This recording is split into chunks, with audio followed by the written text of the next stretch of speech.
My FIANCÉE said, "Tomorrow's going to be perfect." So I handed her the envelope at the altar. The text to her ex, the voice memo, the lies, everything. I looked at her dad and said, "There won't be a wedding." I always thought I'd be the last guy to snoop through someone's phone. But that night, something felt off. Autumn had left her phone on the bathroom counter, the screen still lit up with a DoorDash app halfway open. She was in the shower, humming away like it was just another evening. We were a week away from our wedding. My name's Tyler. I'm 31, and I live in Phoenix. I've been with Autumn for almost 3 years. We met through mutual friends at a barbecue, hit it off over a shared love of indie rock and spicy tacos, and things moved fast. Now we had a condo together, a shared dog, and wedding invitations already mailed out. Anyway, I wasn't looking to be nosy. I swear I just wanted to check our last order and reorder dinner. But when I tapped the screen, the last text conversation was still open. A thread labeled E. At first, I thought it might be her cousin Emily. But no, my stomach dropped the second I read the first line. Can't wait until this prenup thing is signed and done. I swear I deserve a bonus for keeping a straight face. I blinked, scrolled, and my world cracked open. The messages were with Elijah, her ex. The same Elijah she'd sworn she hadn't spoken to in over a year. They weren't just casual check-ins either. These were detailed, disgusting plans. I'll sign whatever he wants. It's just paper. I'll play the good little wife for a while. Once I'm on the mortgage, it'll be easier to argue for half. Oh, and don't worry about the honeymoon. I'll be texting you from the beach. She was laughing about me. About us. I sat there on the edge of the bed, phone in hand, reading every word like they were being carved into my skin. For over an hour, I scrolled. Screenshots. Memes.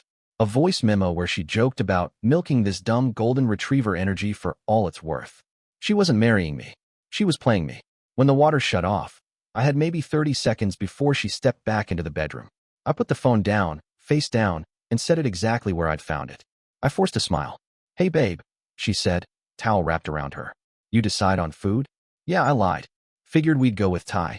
She didn't notice anything was off, and I didn't let her see it. But inside, something had died. And the man she thought she was marrying? He wasn't there anymore. The next morning, I called Heath. I didn't even say hello when he picked up. "I need your help," I said flatly. "You busy?" Heath's my oldest friend. We went to high school together back in Tempe. He's the kind of guy who rebuilt his own computer for fun and can break into his own email just to prove a point. When it comes to tech, he's the guy. I knew if anyone could help me gather proof without leaving a digital trail, it'd be him. He didn't ask questions. "Come over. Bring her phone if you can." I didn't take Autumn's phone with me, but I'd screenshotted what I could. I airdropped a few of the worst ones to my laptop while she was brushing her teeth. She didn't even glance over. Too busy fixing her eyeliner and humming some Lana Del Rey song like she hadn't ripped the ground out from under me. At Heath's place, we went through it all. I showed him the messages, the voice memo, the dates, the contact name. He didn't say much at first, just raised his eyebrows and whistled low. "Dude," he said finally. "This is holy hell." He helped me back up the files to a secure drive, changed the metadata, masked my IP. All the nerdy stuff I only half understood but was grateful for. We even transcribed the voice memo, word for word. Heath typed it out with the kind of surgical focus only he could manage. "She's gonna lose her damn mind," he muttered. "You gonna confront her?" I shook my head. "Not yet. Truth is, I wanted it to hurt. I didn't just want to break up. I wanted her to feel exposed, the way I felt when I saw those texts."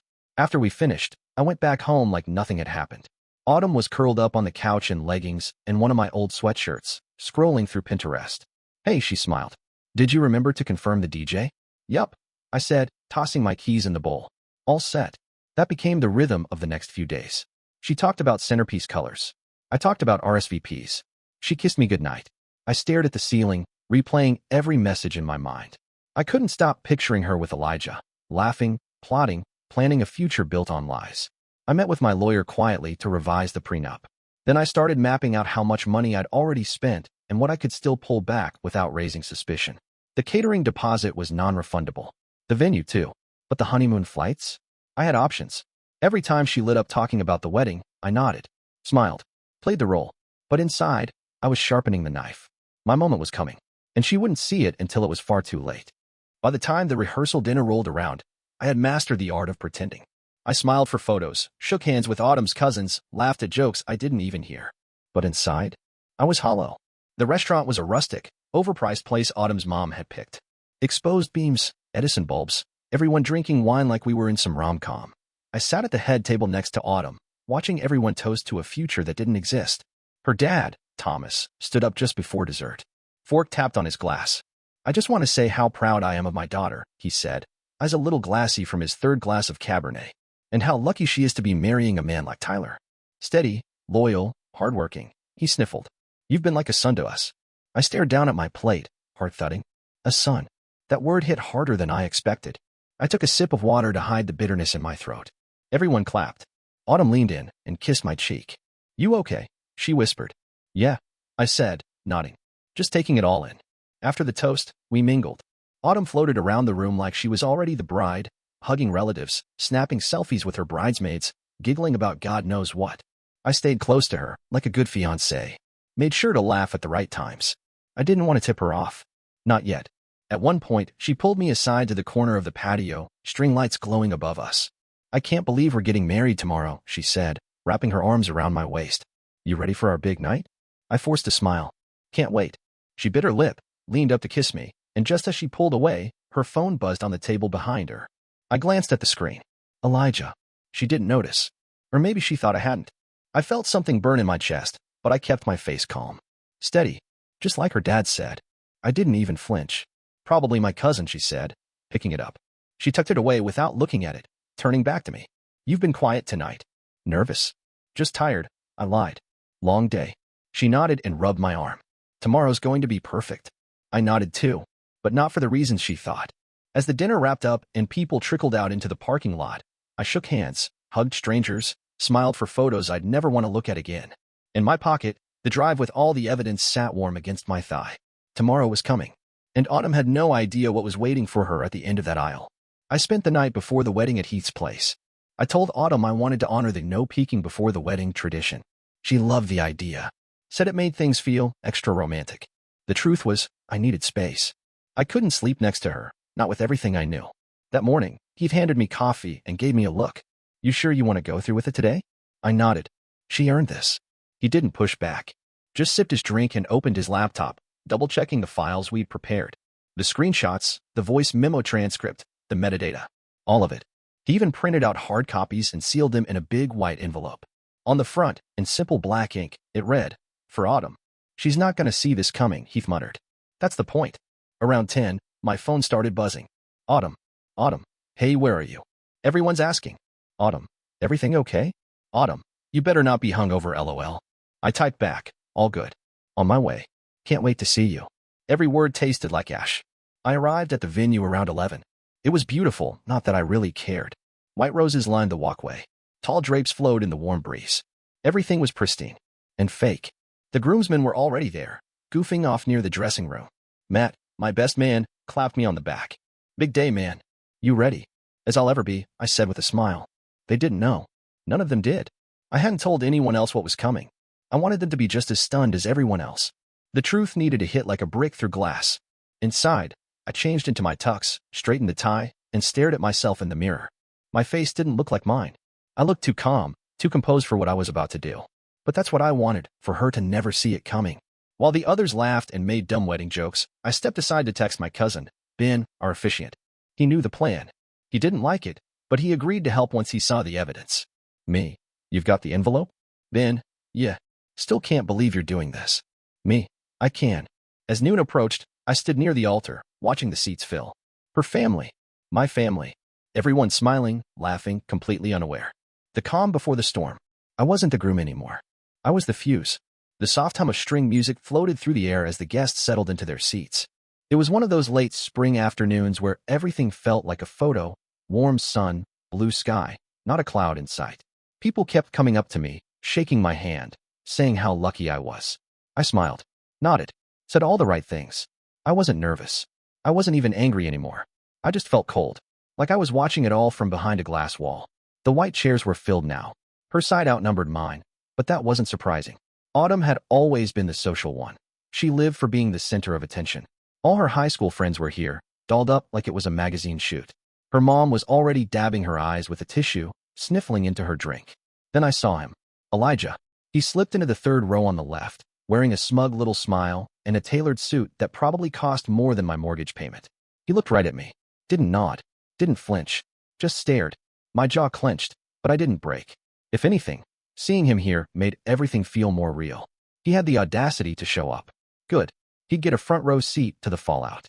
Then the music changed. The classic wedding song. Everyone stood. And there she was.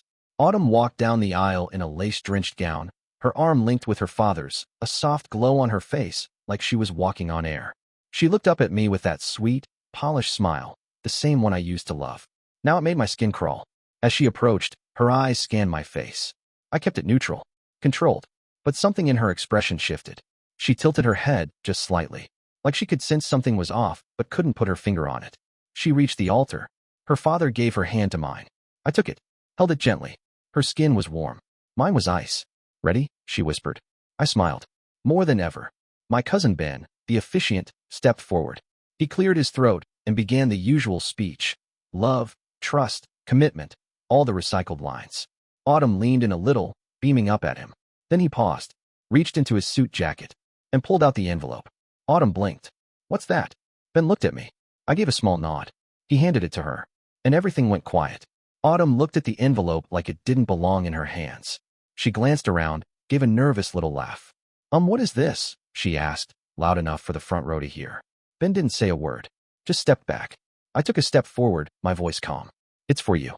People started shifting in their seats. A few leaned in, curious. Autumn hesitated, then slowly slid her finger under the flap and opened the envelope. She pulled out the first page. Her eyes flicked across the text, then the second page, then the third. The color drained from her face. At first, she just looked confused, then stunned, then horrified. What is this? She whispered. I didn't move. You tell me. She kept reading. Her hand trembled. One of the bridesmaids stepped forward, concerned. Autumn. Autumn turned toward me, voice shaking. Where did you get this? From your phone. Last week. The night you were singing in the shower. Her lips parted, but no sound came out. The text with Elijah, I said clearly. The ones where you talked about how you were only marrying me for financial security. About how you planned to play the good little wife until the prenup was sorted. A gasp rippled through the crowd. Someone in the back murmured, "Is this real?" I kept going. You said, and I quote, "I'll keep him wrapped around my finger until I can get on the mortgage." Tyler, please, she said, eyes wide. Can we talk about this privately? Privately. I repeated. You mean like the voice memo where you joked about texting Elijah from our honeymoon bed? People turned toward each other. Whispers. Disbelief. Who the hell is Elijah? Someone asked. I pointed. He's right there. Third row. Blue suit. All eyes turned to Elijah, who just sat there frozen. A few guests stood up to get a better look. Autumn stepped toward me, her eyes filling with tears. Tyler, it wasn't like that. I didn't mean it. Didn't mean what? The part where you laughed about how easy I was to manipulate? Or the part where you said I was too naive to ever suspect you? Please, she begged. Don't do this here. Not in front of everyone. But this is the perfect time, I said, my voice steady. Because you wanted an audience, didn't you? You invited all these people to celebrate something fake. I figured they deserved to see the truth. Her father stood up. Autumn, is this true? She opened her mouth, but no words came. Just choked sobs. I turned to the guests. There won't be a wedding today, but there will be clarity. And with that, I walked off the altar, leaving Autumn standing there, veil trembling, bouquet slipping from her hands as the whispers turned into a storm. I didn't run. I walked, calm, straight down the aisle between stunned guests, past her mother's gaping mouth and her friends' gasps, through the open archway and out into the late afternoon sun. The second I stepped outside, the noise of the crowd behind me faded, replaced by a strange stillness. I could still hear a few voices shouting back inside, someone calling Autumn's name, someone else yelling at Elijah, but I didn't look back. I didn't need to. I made it down the steps and across the gravel driveway before I heard the doors slam open behind me. Tyler, someone yelled. I kept walking. Heath was waiting near the parking lot, leaning against his car like he was watching a show. When I reached him, he handed me a bottle of water and raised an eyebrow. You good? I nodded once. Yeah. Inside, chaos had taken root. Messages started rolling in before I even got in my car. Autumn's mom. Autumn's friends. A couple of my own relatives. What happened? Is it true? Why didn't you tell us? By the time I pulled out of the lot, my phone had buzzed 17 times. I turned it off. Later that evening, I finally checked in with Heath again.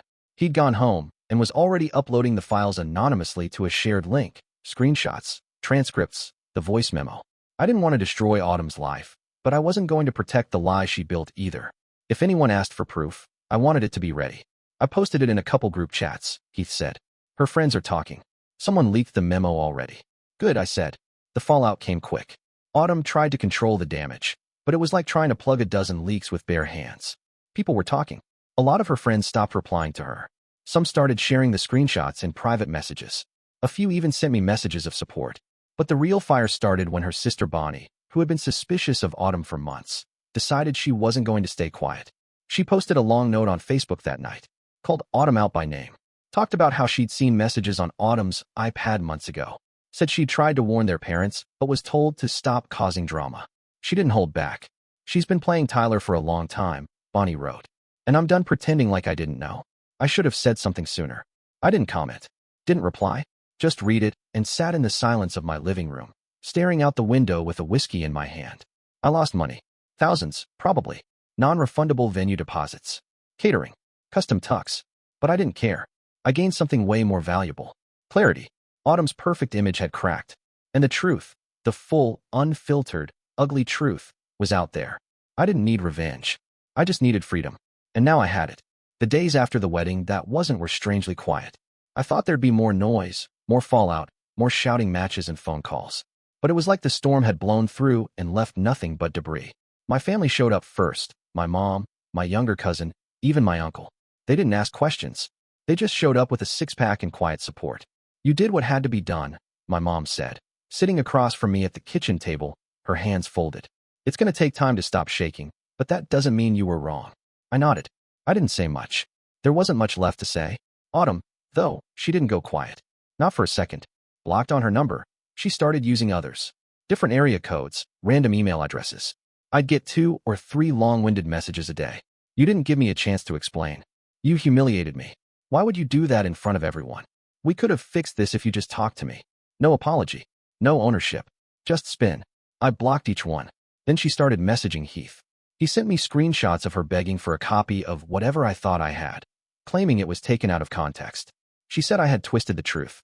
That Elijah was a slip-up, nothing serious. That she loved me. Heath didn't reply. He just forwarded the messages to me with a emoji. Meanwhile, I sat down with my lawyer. We'd bought the condo together, but everything else was in my name. Thank God for the updated prenup. Heath helped me secure a few days before the wedding. The one Autumn never even bothered to read closely because she was too busy picking flower arrangements. She had no claim now. I filed to remove her name from the house, contacted our bank to separate any joint accounts, and made sure the dog stayed with me, legally and emotionally. She never even fought me on that. Probably didn't want the responsibility anyway. At night, I still felt the sting, not of the loss, but of the betrayal. I kept thinking back to the first time she kissed me, how real it had felt. Now I wondered if even that was a lie. But each day, it faded a little more. I started going back to the gym. Met up with friends I hadn't seen in months. Spent time in silence, just breathing. I wasn't racing to move on. I was just trying to feel like myself again. Autumn had nearly rewritten my life, but I caught the ending in time.